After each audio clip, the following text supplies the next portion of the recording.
and welcome to Cosmos with Bailey. I'm Bailey and I'm a clairvoyant psychic medium based in New Zealand.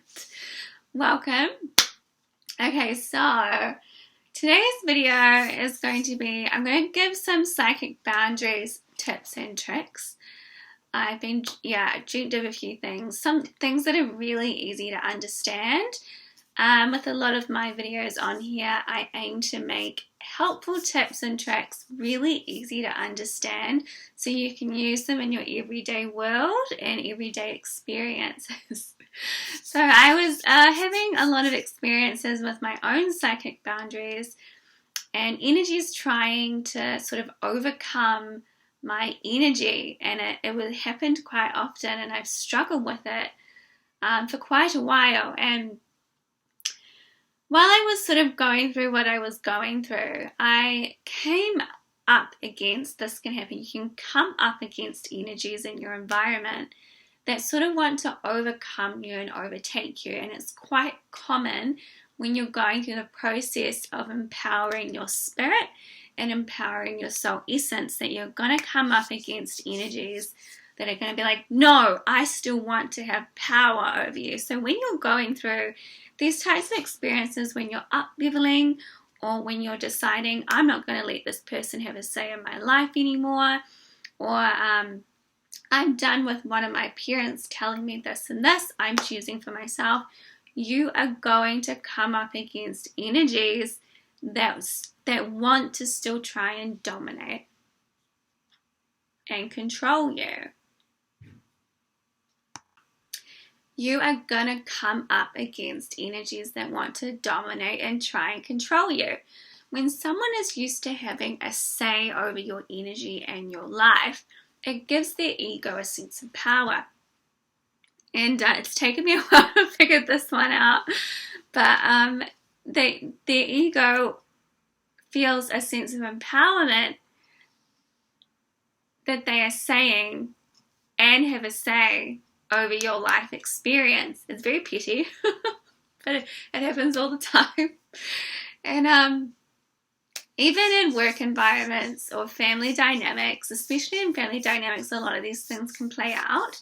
If a sibling or a parent is used, or is used to having a say over your life and how you dress, or you need to do this job, and then you start sort of stepping away from their energy and away from their way of life and choosing for yourself, it can be very triggering for the said individual. And as I said, it's very normal to have your boundaries tested and for people to be like, no, I still want to have a say over your energy and your life. It makes me feel powerful and comfortable. You're not going anywhere. This happened to me. And I just think you have to sort of disentangle yourself from the person's energy field and your energy field.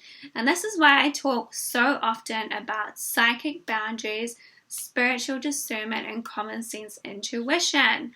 You need to have boundaries and a strong sense of your energy field and what's yours and what's not. So you are in your own energy and you are deciding for yourself what you want.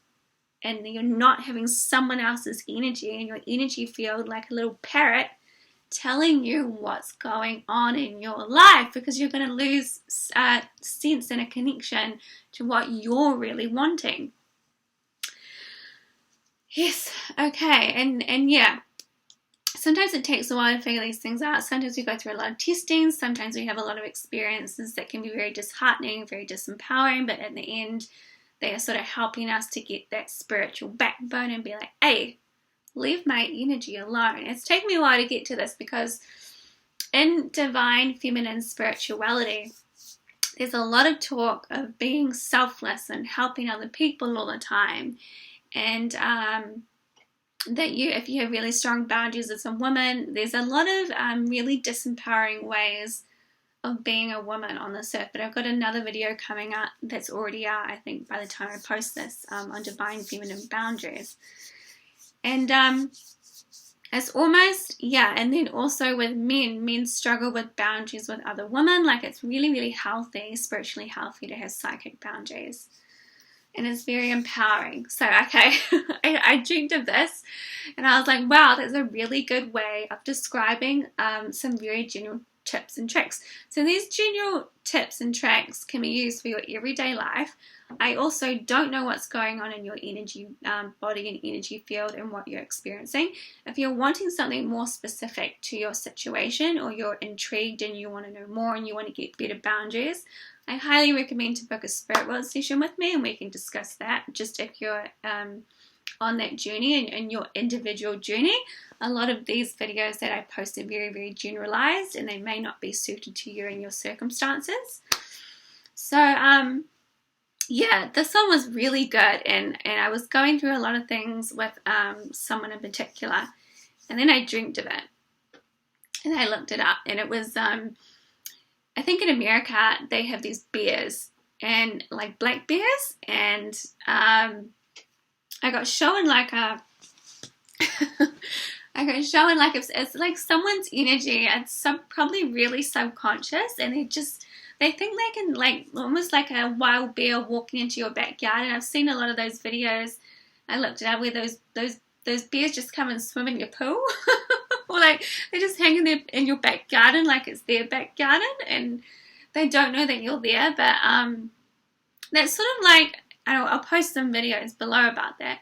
But it's sort of like someone is just coming in to try and hang out in your energy field. And they're like, oh yeah, I'm going to go say some things, and I'm going to go do this, and don't go do that, and I'm just going to jump in that person's energy field. And they may do it subconsciously, or they may do it on purpose. I'd say the majority of the time, people don't really know what they're doing with their energy. And but if you're a bit more aware and you want some better boundaries, and yeah, it's just like this person or this blob coming into your energy field and just being like, oh, I'm just going to hang out in your energy field. And if you don't want that person's energy there, or they're really, really trying on you, or they really push the boundaries often, and you know it's not wise to verbally say something.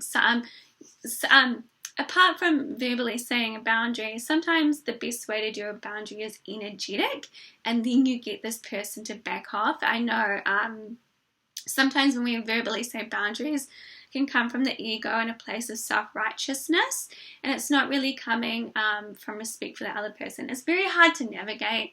There's many different scenarios, and you may go through some testing where you don't quite get it right until you finally understand it. But what I found is to really, like, if you stand up and own your energy field, and if you're a man, I would highly recommend to go and do my masculine meditation with this solar plexus. But you want to stand up, and you really want to own your energy field, and you want to own your energy. And if you're in a living environment, if you're in a work environment, and someone just doesn't leave you alone, and you know if you verbally say something, it's not going to work, that person's going to get triggered and get all huffy puffy at you. A really good way is to build that energy field, and then sort of go, ugh, with your energy a little bit, or just imagine you being like, hey, get out, like, no thank you. And what you, like, just close your eyes. Say if you're sitting at your work desk, and this person just irritates you, and their energy isn't right for you, and you know they're doing it to annoy you, or you know that they're just out to get some attention or whatever it is, and you're trying to focus on something. A really good way is to just focus in your energy, build that energy, and just go, ugh, or just imagine yourself being like, no thanks, or just if you, like, verbally saying something doesn't work, just like, I'm going to link at this. I saw the perfect, and the man just scaring the bear away. So if you just take off the person's energy and what they're saying and blah blah blah, and see it as this type of wild bear trying to get into your energy, and if you just take away all the human stuff and just go, ugh, and like, no thank you, get out of my energy field.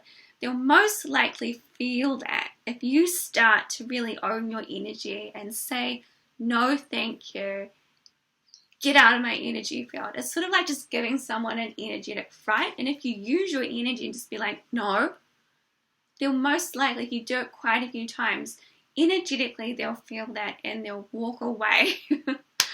I've seen this happen with me where someone just wouldn't leave me alone.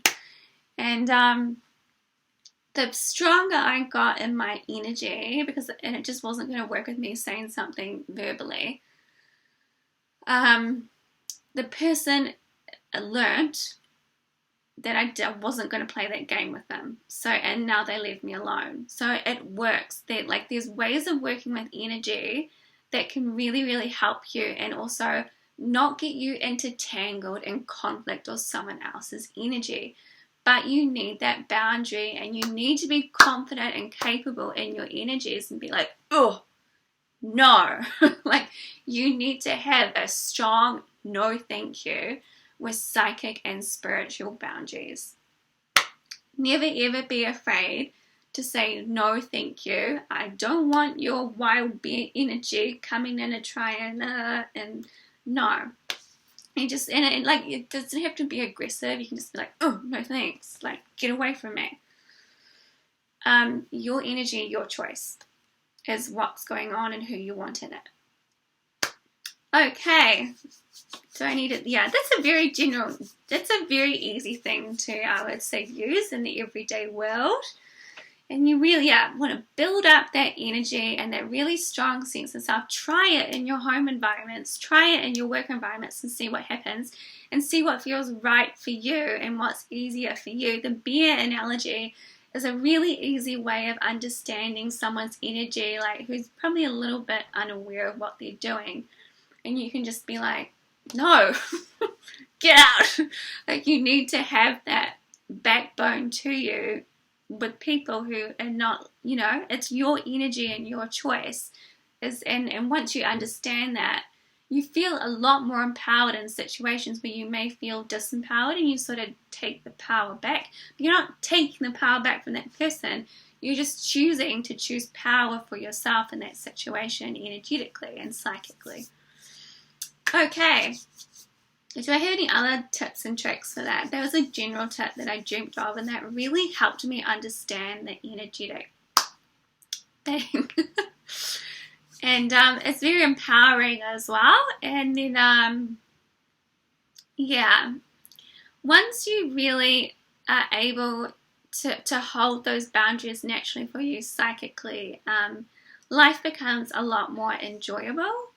And and also, if you don't want to align with certain energies in your life, or if you don't want to talk to someone, or if you don't want to email that person, or if you don't want to do X, Y, Z because, maybe you're going through a lot of spiritual integration, or maybe you have a lot on, maybe you're trying to focus on building a business, you're not actually obliged to sort of it depends. Reach out to people if you don't want to engage with their energy. If you don't want to go to that dinner party because you're focusing on something else and you know the energy is not right for you right now, it doesn't mean you're a bad person. It just means that energy isn't for you right now. And because they're all oscillating at different realms of energy, you do have a right to say, actually, no, thank you. I don't feel like doing that. And you're not, that's something that came through to me, that you're not obliged to spend time and energies that you don't want to be in at that point in time. And you're not obliged to sort of let other people's energies in that you don't want to be a part of in that moment in time of your life. So that's also really empowering. You do have the decision and you do have the power to decide about what you're engaging with at any given time. And saying that, yes, we are out and about in the world and sometimes we have experiences that aren't so nice, but you can empower yourself through them, and you needn't be at the mercy of people who are maybe a little bit like a wild bear. I think there's another one where the wild bear sort of runs into this backyard and jumps on the playground. You need to be at the mercy of a wild bear coming into your energy field and being afraid, or you can be like, hey, get out of my backyard. Okay, thank you so much for watching, and I hope that was helpful.